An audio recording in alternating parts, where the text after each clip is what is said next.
Hello बच्चों, आप सभी का आपके अपने यूट्यूब चैनल दियास कुमार में फिर से एक बार स्वागत है।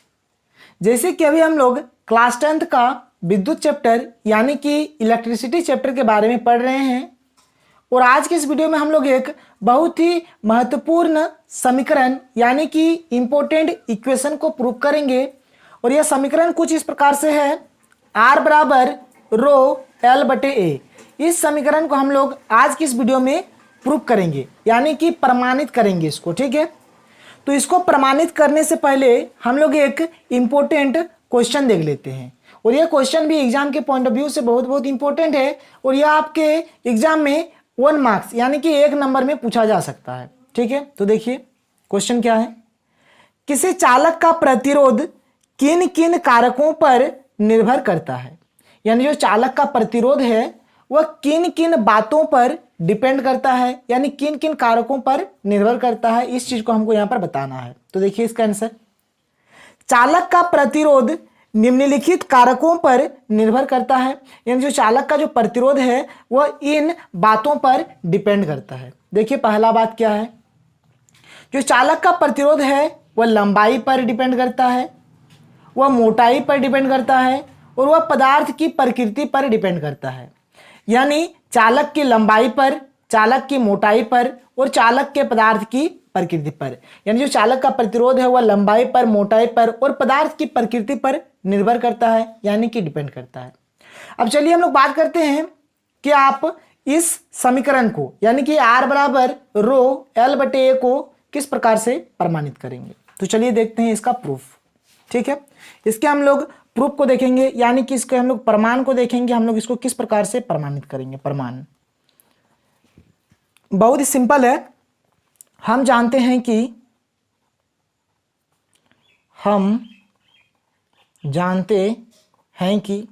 देखिए हम क्या जानते हैं, ऐसे तो हम बहुत कुछ जानते हैं लेकिन देखते हैं यहां पर हमको क्या जानना है।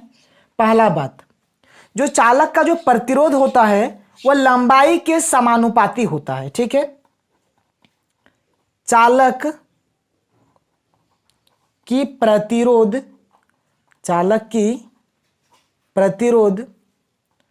उसकी लंबाई के समानुपाती होती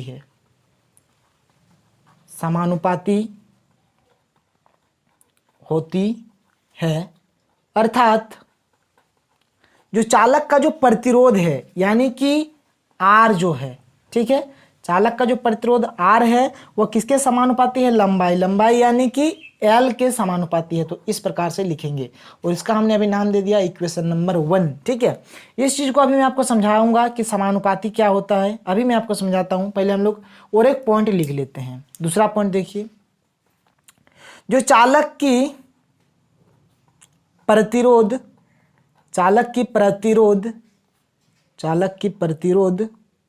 ठीक है, चालक की प्रतिरोध उसकी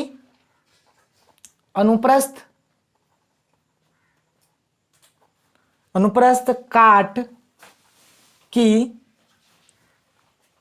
क्षेत्रफल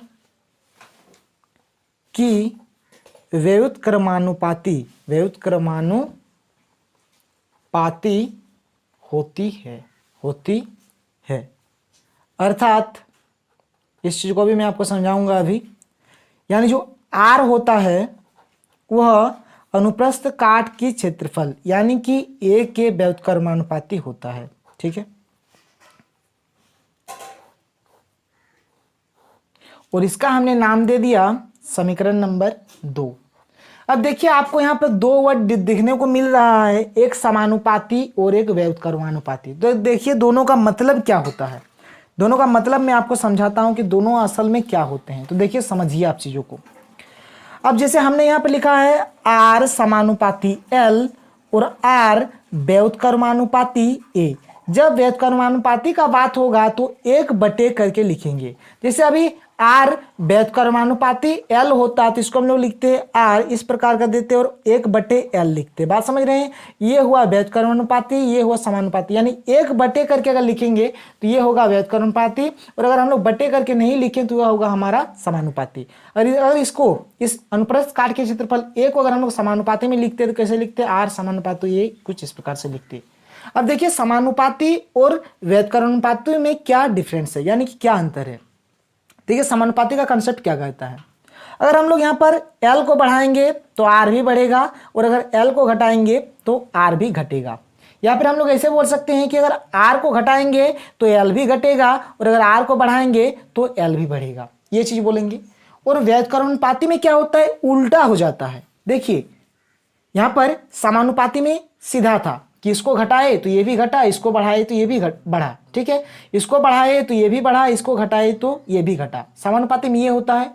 लेकिन व्युत्क्रमानुपाती में क्या होता है, उल्टा हो जाता है। क्या उल्टा, देखिए अगर R को घटाएंगे तो L हमारा बढ़ेगा, और अगर R को बढ़ाएंगे तो L हमारा घटेगा। ये कंसेप्ट आप बोल सकते हैं। या फिर आप ऐसे बोल सकते हैं कि अगर L को घटाएंगे तो R बढ़ेगा, और अगर L को बढ़ाएंगे तो R घटेगा, यानी उल्टा। व्युत्क्रमानुपाती में क्या होता है, उल्टा। अगर एक बढ़ेगा तो दूसरा घटेगा, और अगर एक बढ़ेगा तो दूसरा घटेगा, और अगर एक घटेगा तो दूसरा बढ़ेगा। इस प्रकार का होता है समानुपाती और व्युत्क्रमानुपाती का कंसेप्ट। तो आप समझ गए, ठीक है। तो यहां पर जैसे R समानुपाती L है, यानी अगर R को बढ़ाएंगे तो L भी बढ़ेगा, और अगर R को घटाएंगे तो L भी घटेगा। या फिर हम बोल सकते हैं अगर L को बढ़ाएंगे तो R भी बढ़ेगा, और अगर L को घटाएंगे तो R भी घटेगा। यहाँ पर क्या बोलेंगे, अगर R को बढ़ाएंगे तो A घटेगा, और R को घटाएंगे तो A बढ़ेगा। या फिर हम बोल सकते हैं अगर A को घटाएंगे तो R बढ़ेगा, और A को बढ़ाएंगे तो R घटेगा। तो इस प्रकार से हम इस चीज को बोल सकते हैं। अब हमको देखिए यहाँ पर समीकरण 1 मिला है और ये समीकरण 2 मिला है, तो समीकरण 1 और 2 को हम लोग क्या करते हैं, एक साथ लिखते हैं। तो समीकरण 1 तथा 2 से, यानी दोनों को हम लोग कंबाइन कर देंगे, ठीक है। समीकरण 1 तथा 2 से पहला है R समानुपाती L, दूसरा है R समानुपाती 1/A। तो इसको हम लोग लिख सकते हैं R समानुपाती L/A। बात समझ रहे हैं, क्योंकि देखिए L ऊपर में है, A नीचे में है, इसलिए L ऊपर में रहा, A नीचे में रह गया, ठीक है। अब देखिए R, ये जब समानुपाती का चिन्ह जब हटता है, आप याद रखिएगा, तो एक कांस्टेंट यानी कि एक नियतांक आता है, और यहाँ पर नियतांक आता है रो। क्या आता है, रो। ये L/A कुछ इस प्रकार से लिखते हैं। तो ये जो आ गया, यही तो हमको प्रमाणित करना था, इस चीज को हमने प्रमाणित कर दिया। R बराबर रो L/A ले आया। और यहाँ पर ये जो आप देख रहे हैं, ये जो लाया ना हमने, जहां इसको हम लोग क्या बोलेंगे, रो बोलेंगे। क्या बोलेंगे, रो। जहां रो एक नियतांक है, एक नियतांक है। यह क्या है, एक नियतांक है, यानी कि एक कांस्टेंट। अगर इंग्लिश से कहा जाए तो कांस्टेंट एक नियतांक है, जिसे प्रतिरोधकता कहते हैं। जिसे प्रतिरोधकता कहते हैं। बात समझ रहे हैं, इसको हम लोग क्या कहते हैं, प्रतिरोधकता कहते हैं। तो चलिए हम लोग बात करते हैं कि आखिर में प्रतिरोधकता क्या होता है, ठीक है। तो चलिए प्रतिरोधकता के बारे में डिस्कस करते हैं। यहां पर हम लोग प्रतिरोधकता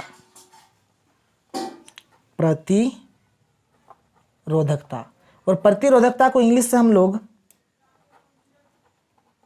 रेसिस्टिविटी कहते हैं, ठीक है। और प्रतिरोधकता का और एक नाम है, क्या नाम है, विशिष्ट प्रतिरोध। प्रतिरोधकता को हम लोग क्या बोलेंगे, विशिष्ट प्रतिरोध भी बोलेंगे। इसका 2 नाम है, दोनों नाम आप याद रखिएगा। और विशिष्ट प्रतिरोध को इंग्लिश से हम लोग क्या बोलते हैं, देखिए, स्पेसिफिक रेसिस्टेंस, ठीक है। तो प्रतिरोधकता बोलिए या फिर आप विशिष्ट प्रतिरोध बोलिए, दोनों का मतलब क्या है, सेम है। तो चलिए इसको डिस्कस करते हैं कि क्या है, इसके बारे में हम लोग जानकारी थोड़ा सा लेते हैं। जैसे अभी हम लोग पढ़े R बराबर रो L/A। तो यहाँ पर लिखिए कि हम जानते हैं कि हम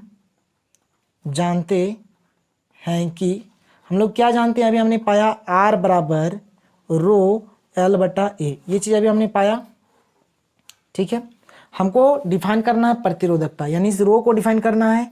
तो जैसा हमारा कंसेप्ट है हम लोग वही काम करेंगे। हम लोग यहाँ पर L बराबर 1 ले लेंगे और ए बराबर भी 1 ले लेंगे।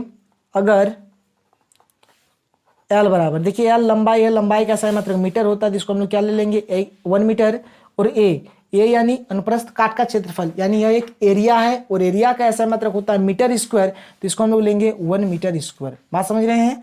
एक को हमने ले लिया, एल को हमने ले लिया 1 मीटर और ए को हमने ले लिया 1 मीटर स्क्वायर। जब इस प्रकार से हम लोगों ने ले लिया तो देखिए यहाँ से हमको क्या मिलेगा।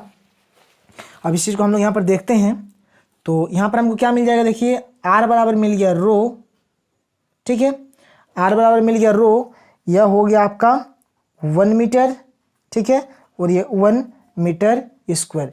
तो ये क्या हो गया, आर बराबर रो 1 और मीटर, देखिए 1 मीटर 2 मीटर कट जाएगा तो क्या बच जाएगा, मीटर के पावर में -1, इस प्रकार से बच गया। अब इस चीज़ को अब मैं आपको समझाता हूँ, या फिर आप ऐसे देखिए ना, यहाँ पर अगर हम लोग इस प्रकार से अगर ले लेते हैं तो क्या होता है, देखिए किसी चालक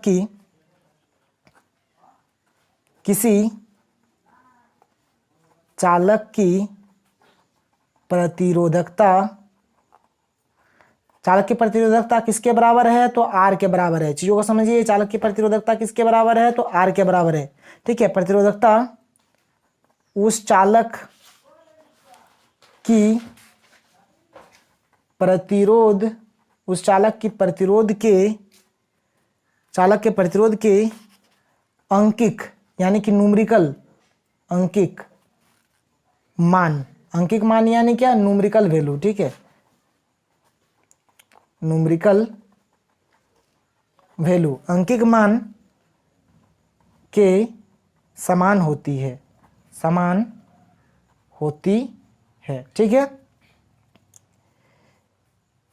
अंकिक मान के समान होती है, जिसकी लंबाई हमने क्या लिया था, जिसकी लंबाई 1 मीटर तथा अनुप्रस्थ काट की क्षेत्रफल 1 मीटर स्क्वायर होती है। बात समझ गए आप कि किसी चालक की प्रतिरोधकता उस चालक की प्रतिरोध के अंकिक मान यानी कि न्यूमेरिकल वैल्यू के समान होती है, जिसकी लंबाई क्या होती है 1 मीटर और अनुप्रस्थ काट की क्षेत्रफल क्या होती है 1 मीटर स्क्वायर होती है। तो चलिए अभी हम लोगों ने प्रतिरोधकता यानी कि रेसिस्टिविटी के बारे में जाना और इसी को हम लोग विशिष्ट प्रतिरोध यानी कि स्पेसिफिक रेसिस्टेंस भी कहते हैं। अब चलिए हम लोग देखते हैं इसका एसआई मात्रक कि इसका एसआई यूनिट क्या होगा, ठीक है। प्रतिरोधकता बोलिए या फिर आप विशिष्ट प्रतिरोध बोलिए, विशिष्ट प्रतिरोध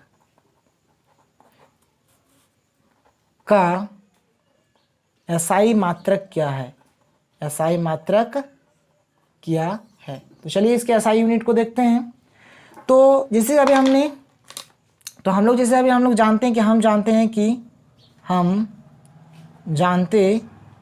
कि क्या जानते हैं, देखिए अभी हम लोगों ने पढ़ा आर बराबर रो एल बटा ए, हमको इसका एसआई यूनिट देखना है ना, तो चलिए देखते हैं।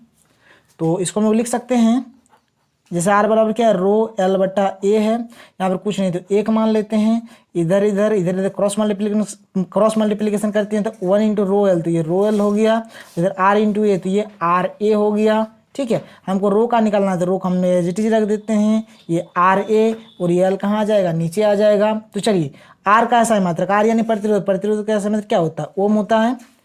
ए यानी क्या, एरिया का एसआई मात्रक होता है मीटर स्क्वायर। एल यानी क्या, लंबाई का एसआई मात्रक क्या होता है मीटर, तो ये मीटर और ये मीटर कट गया तो क्या बचा, ओम मीटर बचा, क्या बचा, ओम और मीटर बचा। ये इसे डैश दीजिए ना दीजिए कोई बात नहीं, डैश नहीं दीजिएगा फिर भी चलेगा, क्या आया, ओम मीटर आया। तो इसका एसआई मात्रक क्या हम लिखेंगे, एसआई यूनिट क्या आ गया, एसआई मात्रक क्या आ गया, ओम मीटर, ठीक है। इंग्लिश से अगर लिखेंगे तो ओम मीटर और इसको डिनोट करेंगे इस प्रकार से ओम लिख के और मीटर, या फिर हम लोग इसको ऐसे भी लिख सकते हैं OHM और ये M, ठीक है। तो ये रहा हमारा प्रतिरोधकता का कंसेप्ट। तो आज की इस वीडियो में हम लोगों ने एक इक्वेशन यानी कि R बराबर रो एल बटे ए को प्रूव किया और यहाँ से हम लोगों ने प्रतिरोधकता के बारे में पढ़ा। तो आज के लिए इतना ही, फिर मिलते हैं अगले वीडियो में। Thank you.